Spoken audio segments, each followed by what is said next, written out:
আজকের এই অনুষ্ঠানের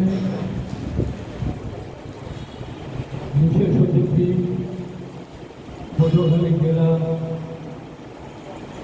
সিভিল সার্জন এবং অন্যতম বিশেষ অতিথি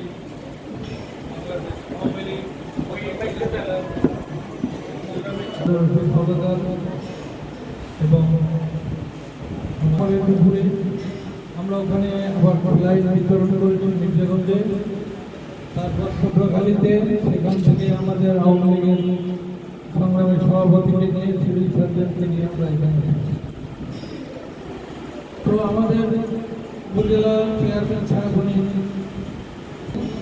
ভ্যাকসিন কর্মীদের সাথে তাদের কর্মকর্তার সাথে কথা বলে এই 3000 নিয়ে এসেছে। রাত্রে পটুয়াখালী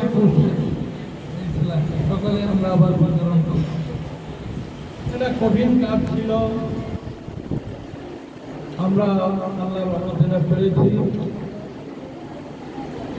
আমাদের অঙ্গীকার সমাজের কাছে, মানুষের কাছে মুক্তিযুদ্ধের চেতনা, মুক্তিযুদ্ধ অত্যন্ত প্রহর।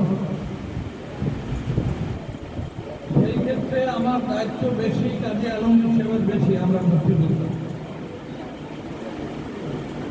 এমপি হিসেবে অতিরিক্ত দায়িত্ব, এই পবিত্র আমল পালন করতে গিয়ে আমরা দিনে রাত চেষ্টা করে যাচ্ছি। আমাদের মাননীয় প্রধানমন্ত্রী